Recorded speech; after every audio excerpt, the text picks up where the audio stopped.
Allô, allô? OK, bonjour. Bonjour, bonjour, bonjour. Donc, petite enquête imprévue concernant une situation terrestre. Donc, nous sommes en présence d'une entité casse-bonbon que nous avons montée en fréquence pour qu'il puisse nous parler. Et tu as donc des informations à nous donner concernant des arbres. Je sais pas si c'est vraiment des arbres. Comme je t'ai dit, juste avant, j'ai une odeur de pin, donc l'arbre qui est venu me chatouiller les narines et cette espèce de Dracos alascus, donc est en train de me montrer une ligne. Donc je lui demande d'être un petit peu plus précis. C'est comme si que donc je me rapproche de cette ligne.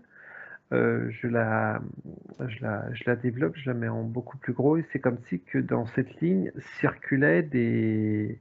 Oh, d'accord, j'ai compris.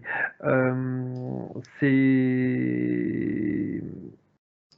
Comment, comment expliquer ça? Euh, C'est une ligne d'envoi d'entité.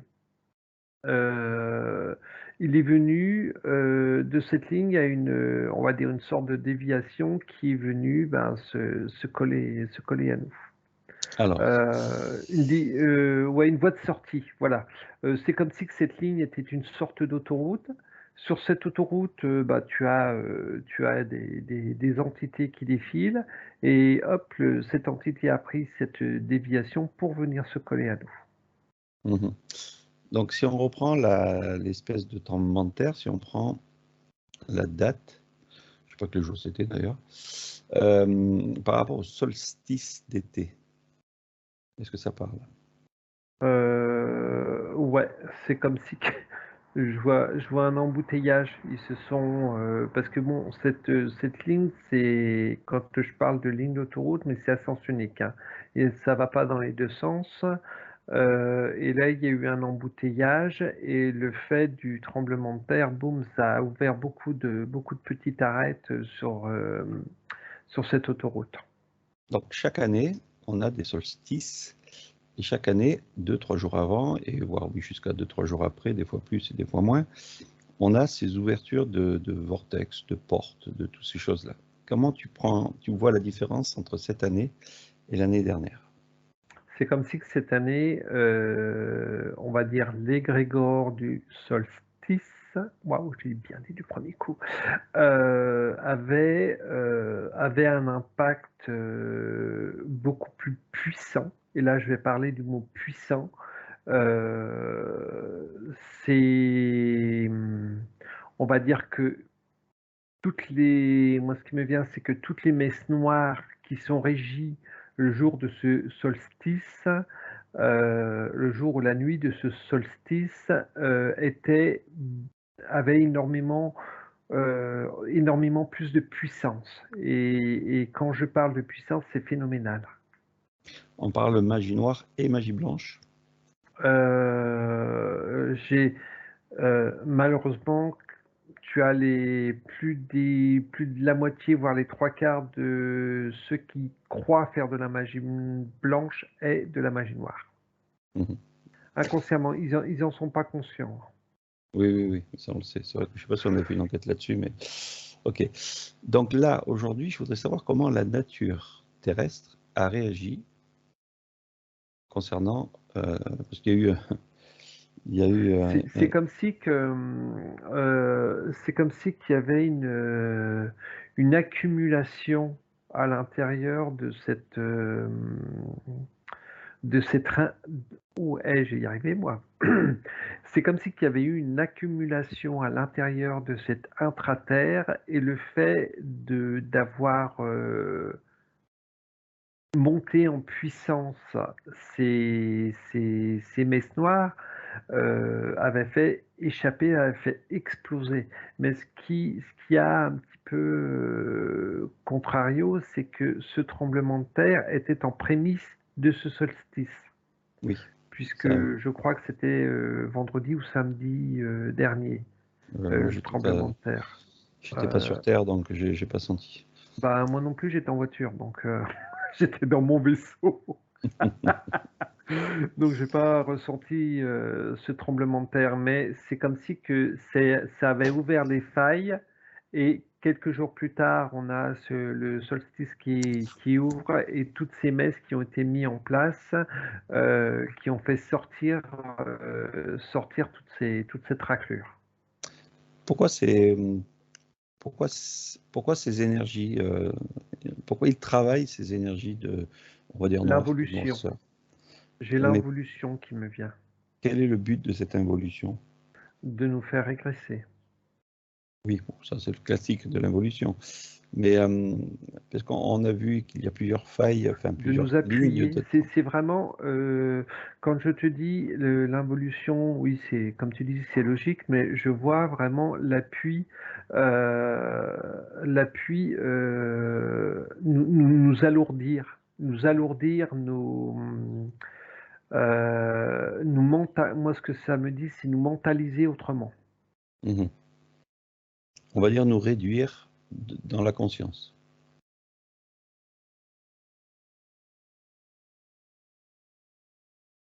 Ouais, même plus bas encore. Mhm. Donc ça c'est un but. Donc la finalité de ce but, tu vois une ligne de temps comme ça, La justement. soumission, la soumission, j'ai le mot soumission qui me Et vient. ça nourrit qui? Quoi? Je veux pas dire que ça nourrit personne pour le moment. On va dire que la raclure que ça libère se nourrit de nos énergies. Mais Donc justement, la matière noire que l'on retrouve à l'intraterre, qui était quasiment pas présente à 100% aujourd'hui, est-ce que ça fait partie d'un instrument ou d'un outil à quoi ça nourrit, ou est-ce que c'est elle-même qui se nourrit de ça pour grandir et prendre la place, on va dire, du futur? c'est intéressant parce que je ne l'avais pas vu dans ce sens-là. Euh,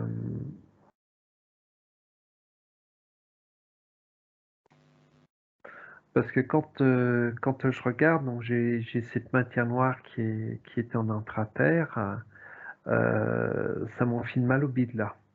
Mhm. Tu as des entités qui montent, qui viennent se nourrir de notre énergie et boum, qui redescendent et qui nourrissent cette matière noire de toutes nos peurs. Mhm. Tu peux reprendre. Attends, faut que je coupe avec ça parce Ouais, que ça coupe, donne coupe. envie de gerber.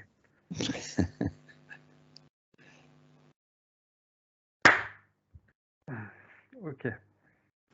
Cette matière noire, c'est un peu comme dans le film Lucie, ce côté visqueux, Euh, pour faire une représentation. ouais, un peu, ouais, si on veut, un peu comme du pétrole. Mhm. Donc Ouais. on l'a trouvé cette matière noire dans l'espace, enfin dans l'espace-temps. Ça fait un sacré bout de temps, hein. Oui. Et aujourd'hui on la retrouve sur Terre, mais elle était déjà présente. On ne voyait pas ou quoi? On va dire elle était présente, mais dans un fractal, dans un autre espace, ouais, espace-temps, je veux dire. Mais c'est comme si qu'elle a toujours été là, mais elle voyage. Elle voyage je vais dire qu'elle a la capacité de voyager dans ce fractal, pour ne pas être détectée. Est-ce que cette matière noire, c'est de l'information qui circule à l'intérieur? Oui, je dirais oui, une sorte d'information. Est-ce que cette information, on pourrait l'assimiler à l'intelligence artificielle, comme un réservoir d'énergie? Je te dirais oui, pourquoi pas. Est-ce que cette matière noire, elle est justement comme une pile?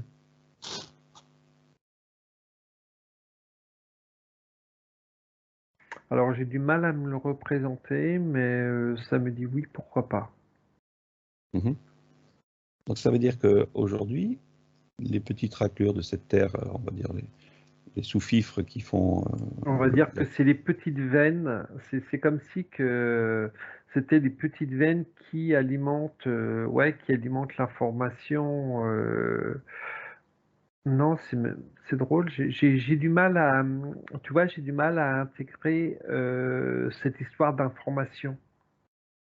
Pourtant, ces raclures, elles viennent bien nous pomper notre énergie pour alimenter cette matière noire.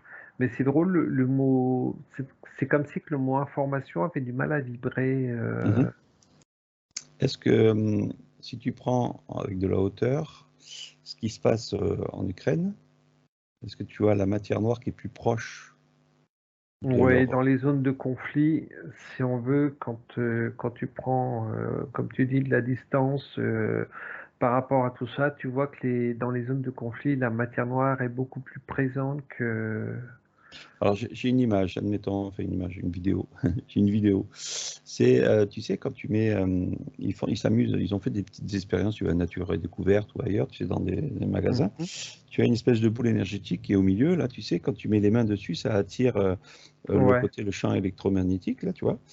Est-ce que c'est un peu le même principe, c'est-à-dire que la ouais. matière noire, elle suit le côté Je vais dire obscur oui. de Oui, ce qui est créé sur Terre, un peu comme des veines qui partent très finement et ensuite qui nourrissent, on va dire, cette tout à boule fait, tout à énergétique à fait. l'intérieur. Le côté, on va dire le côté guerre, le côté, bon, oui, ben guerre, tout simplement, conflit, etc., a tendance à attirer cette matière noire.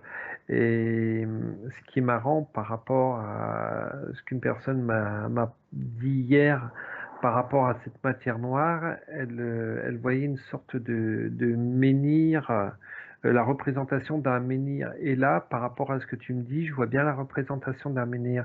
C'est comme si qu'il y avait quelque chose, alors, on va dire, quand tu vois où s'est passé le tremblement de terre, donc moi je vois l'épicentre donc dans l'océan, entre l'océan et dans les terres en partant de La Rochelle et en m'éloignant un petit peu, je vois cette espèce d'épicentre là et il y a quelque chose donc il y a toute une zone et il y a quelque chose de très négatif c'est comme si ouais, il y avait quelque chose de très négatif qui se tramait dans cette zone.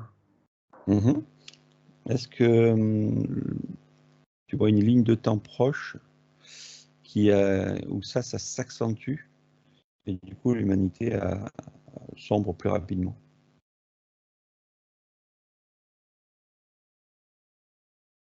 C'est variable, c'est trop variable. Ouais, aujourd'hui c'est encore ça, c'est encore. Ouais. Il y en a, mais c'est voilà, c'est comme un, comment on appelle ça? Un circuit énergétique qui monte, qui descend sans arrêt, quoi. Mm. Oui, c'est beaucoup trop variable. Alors justement, on va continuer là-dessus. Dans ce cas-là, les eaux. Alors non, on va rester sur les arbres, la nature. Non, attends, attends, attends, attends, attends. Il y a un truc qui... Non, il y a un truc, trop tard, tu l'as dit. Il y a un truc intéressant au niveau des eaux, parce que ce que j'ai suivi sans suivre que la région de Niort a été, les Deux-Sèvres ont été également très touchées, et ça me ramène à cette histoire de bassine. Mhm. Et ce que j'ai vu hier, c'est comme si qu'il y avait également des explosions ou pour dévier l'eau, dévier les nappes.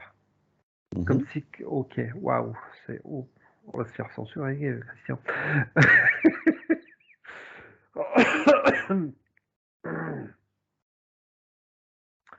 Euh, tu as également des explosions qui sont d'origine, on va dire humaine, pour dévier ces nappes phréatiques, pour assécher et appauvrir.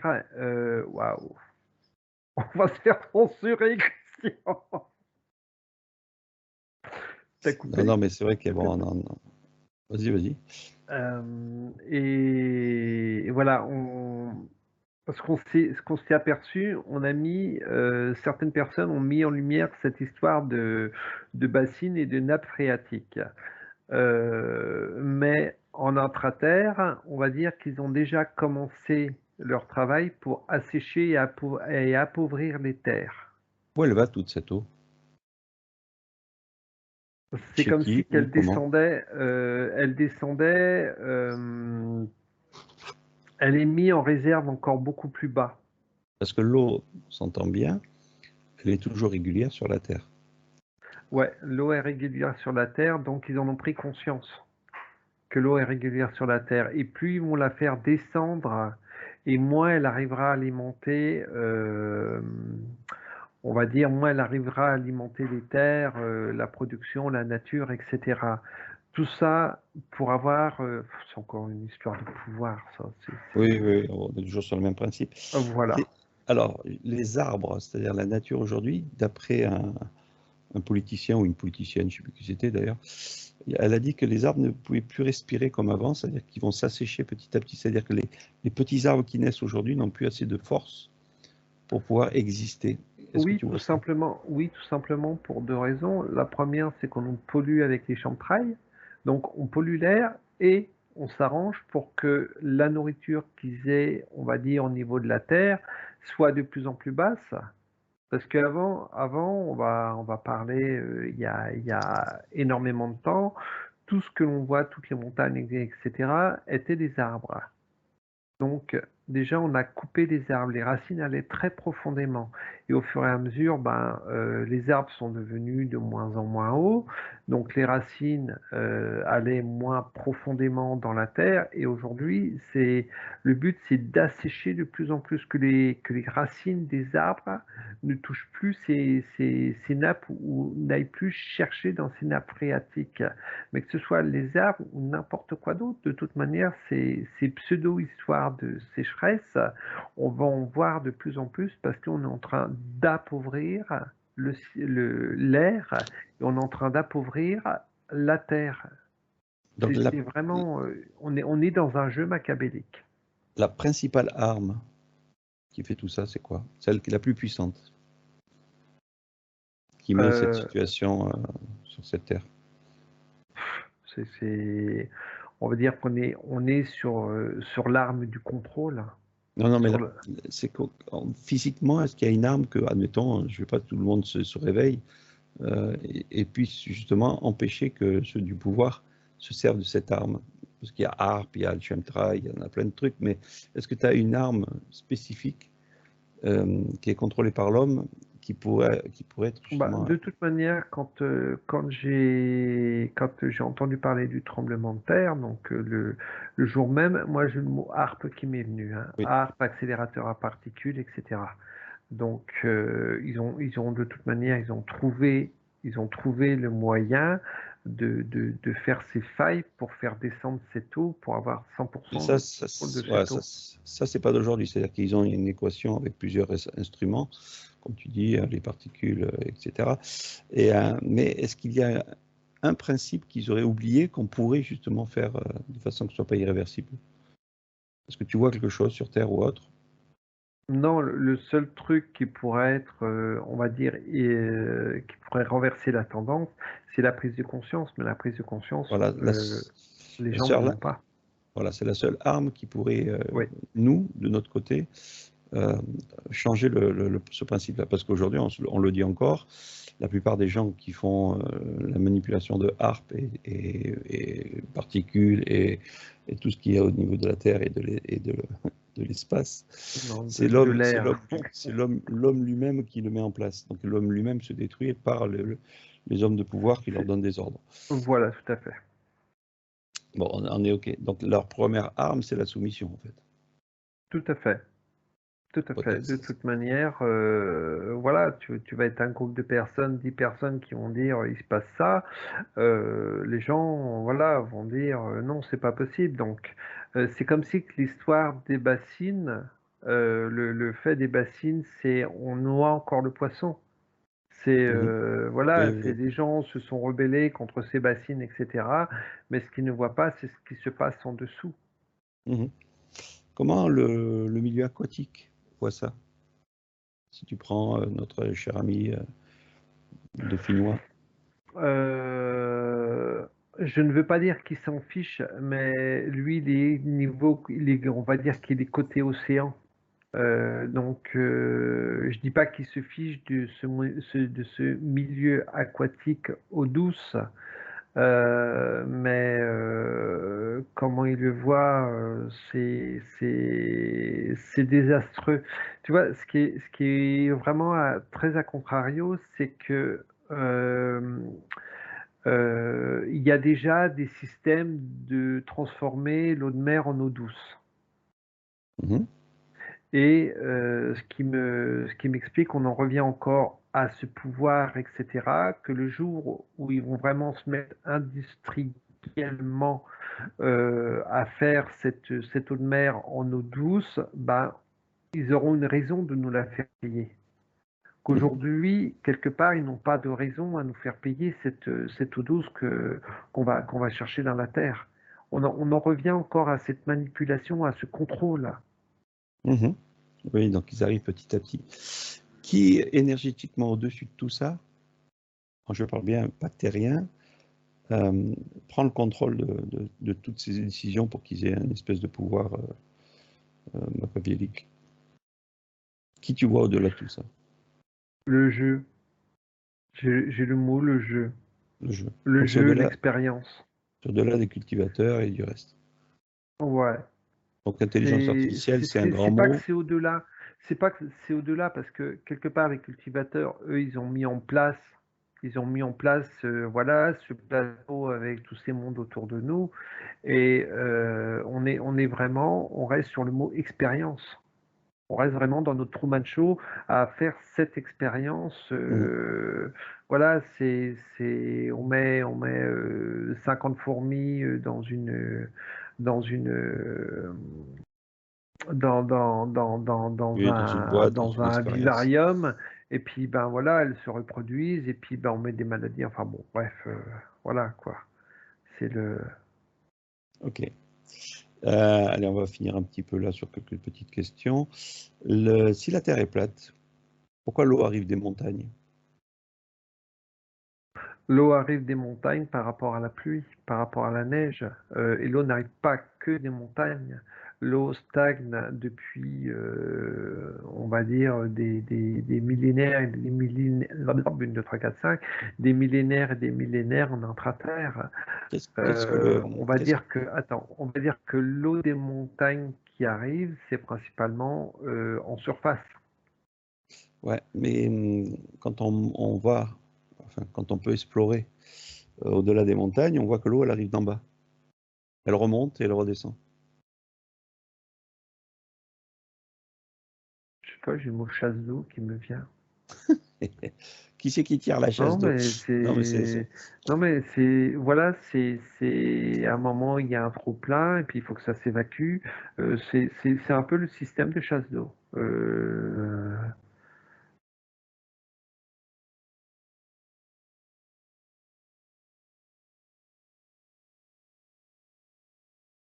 oui, parce que si on prend une terre ronde, ah, vas-y, tu observes. Non, non, je suis en train de, voilà, je suis en train d'observer. Ouais, c'est comme si que donc tu as une partie de, comme tu dis tout à l'heure, il y a une partie de l'eau de montagne qui descend, qui descend, qui descend. Puis il y a un moment, bah, ça ne peut plus, donc tu as l'effet chasse d'eau qui renvoie l'eau autrement. Mhm. Euh, je veux pas dire c'est où il y a les geysers, mais c'est c'est c'est un petit peu ce système-là, d'où ces sources qui alimentent, on va dire par rapport à la France, les fleuves, etc. Mhm. Voilà. Est-ce que l'eau de mer, c'est une erreur?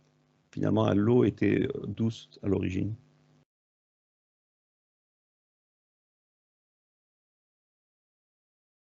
C'est drôle, ça me dit que non. Parce que logiquement, on voudrait que ce soit une erreur, mais Est-ce que finalement, à c'est l'origine, comme si ce n'était pas une erreur. est-ce qu'à l'origine, finalement, l'eau était, on va dire, salée et que par la filtration dans les montagnes, etc., elle redescend, Ouais, elle revient fluide oui, et, je enfin, dirais que l'eau à l'origine était salée, et par rapport, voilà, par rapport à la baisse des océans qui a fait ressurgir cette eau, l'eau des mers a toujours été salée, donc c'est l'eau d'origine, et l'eau douce que l'on a actuellement vient de la filtration de toutes ces montagnes, de tous ces trucs-là. Parce que ça me parlait pas, ça vibrait pas l'histoire de dire que par rapport à ce que tu m'as dit à l'eau de mer au début, ça ne vibrait pas. Pourquoi un être humain boit de l'eau douce et pas de l'eau de mer? Parce que on va dire qu'on s'est acclimaté, oui c'est ça, acclimaté à cette eau douce qui tombait par rapport à l'évaporation, par rapport à la nature. Là, ça m'envoie vraiment sur un monde nature, sur un monde